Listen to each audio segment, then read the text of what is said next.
Hello, good morning to all guys. Good morning sa aking mga amigo-amiga. Thank you to all of you. Take care. God bless everyone.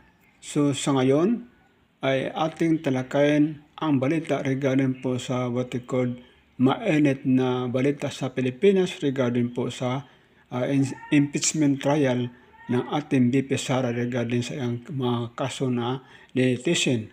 So sa ngayon, siyempre, makinig tayo sa balita dito sa investigasyon between Director ng NBI si Matibag at si Senator Cayetano. So, siya ang presiding officer in the investigation regarding po sa kaso na ito. So, makinig tayo dahil mayroon tayong makuha ang balita at siyempre yung what we call hindi pa nakakita ay makita ito. Lalo na kung if you mind to like, to subscribe, to share this video para at least yung iba makinig din. Kasi once pag nabasa sa video, a day, matadabo na naman to. So di na makita ng iba unless i-record nila yung mga previous na araw. So again, makinig tayo. Let's listen to balitang Pilipinas na mainit na balita.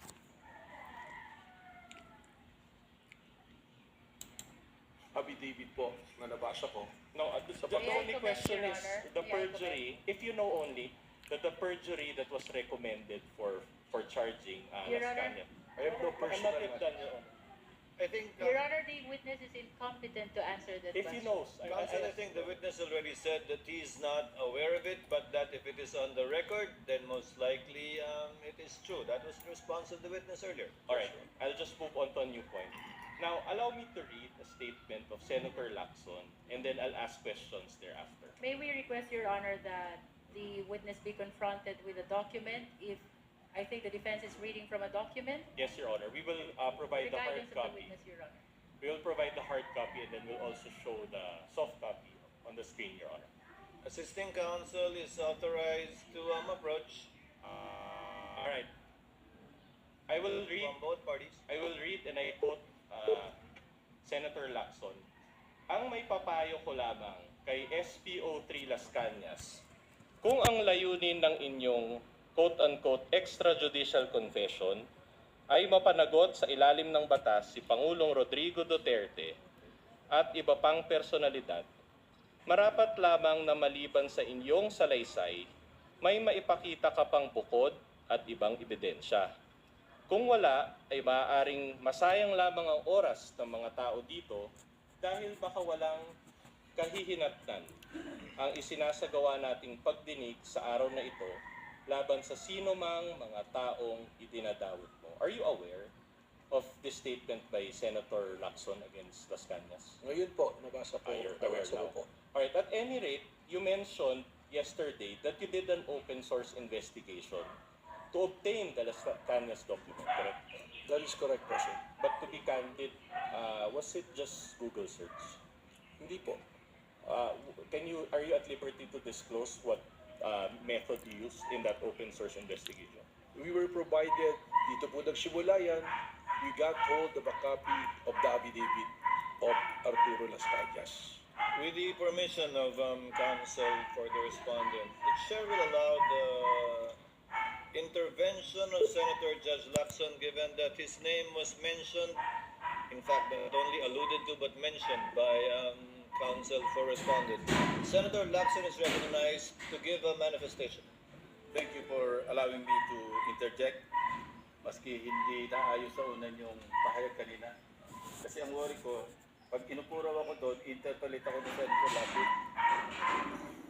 So, having said that, anyway, levity aside, Mr. Presiding Officer, basahin ko lang yung portion ng committee report kasi I chaired the Committee on Public Order when we investigated the EJK. And indeed, I will confirm that Arturo Las Cañas retracted and changed his testimony. After several hearings, nag-retract siya. But hindi po ako nag-file ng perjury.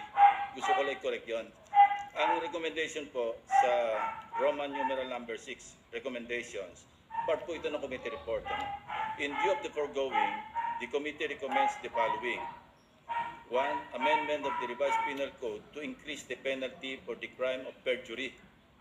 Yun po yung context na dahil committee report ito, nagre-recommend ako na i-amend yung revised penal code, particularly sa krimen ng perjury.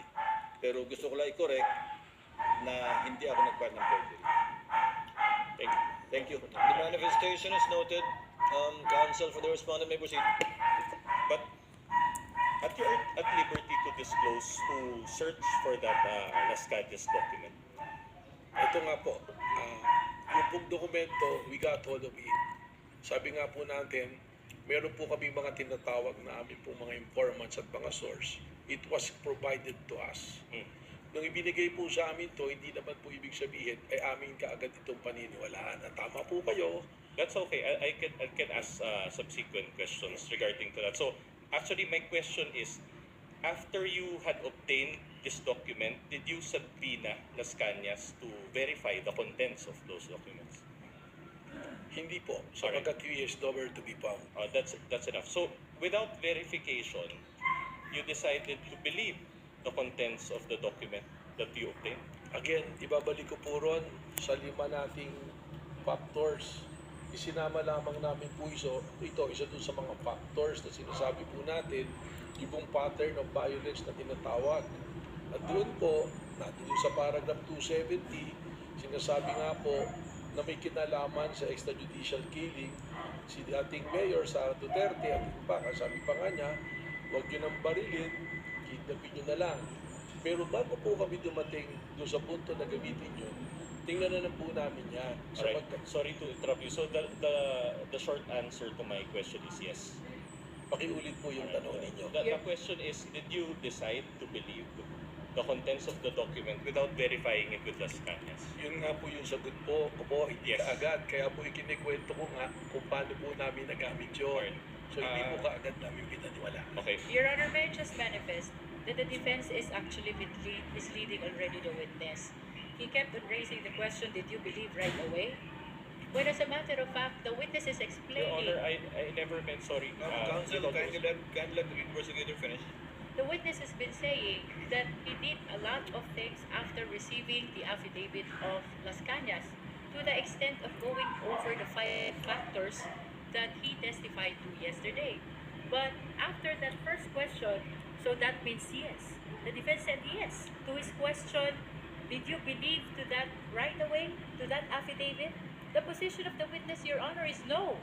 short Because- rejoinder, Your Honor. Actually, asked Asked and and answered. Asked and answered by the witness. That is his response, counsel for respondent, to your question. Yeah. Move on, counsel. Yes, Your Honor, we are satisfied with that answer. But another follow-up question. So without verifying it, sorry. That's misleading, Your Honor. Allow him to finish the question, counsel. What is the pleasure of Senator Judge Cayetano? Just on your ruling, may be clarified because the question was, pinanliwalaan mo ba? Ang sagot niya, hindi ka agad. So counsel was asking for yes or no. I just want to be clarified. Hindi pinanliwalaan agad, does that mean afterwards pinanliwalaan mo na?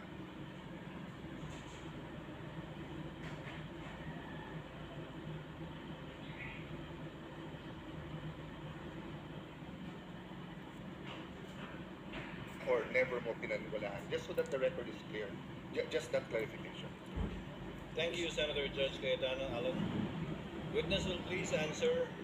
Yes, Your Honor. Kaya ko nga po ikinikwento yung buong pangyayari para po makita kung paano po kami dumating doon sa punto na ginamit po doon sa pattern of violence yung pong affidavit na ito. So, liwanagin ko Lord Matibag. Opo.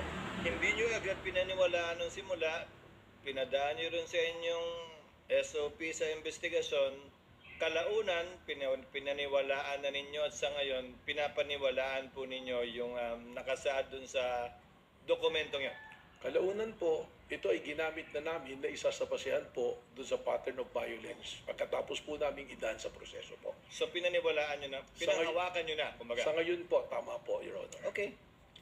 And pinapaniwalaan yun without issuing a subpoena to Las Cañas and clarifying the matter with him. Ask and answered, Your Honor. It's a different question, Your Honor. We're already at this Witness point. may answer. Pakiulit po. So, you mentioned na pinapaniwalaan nyo na siya ngayon as clarified by the chair. So, are you saying that pinapaliwanaan nyo na ngayon without issuing a subpoena to Las Cañas and verifying it with him? Hindi po nag-issue ng subpoena kay Las Cañas, pero meron pong naging verification process. Alright. But not with Las Cañas. Who is the author of that document? As unanswered po, Your Honor. The presiding officer would like to remind the witness to kindly avoid making a ruling for and behalf of the presiding officer. Pasensya na po, Your Honor. But the gentleman would have been correct.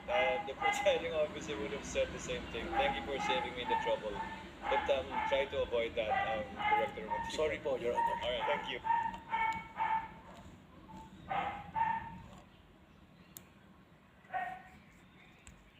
That's all for today. Thank you everyone. God bless you all. Bye-bye.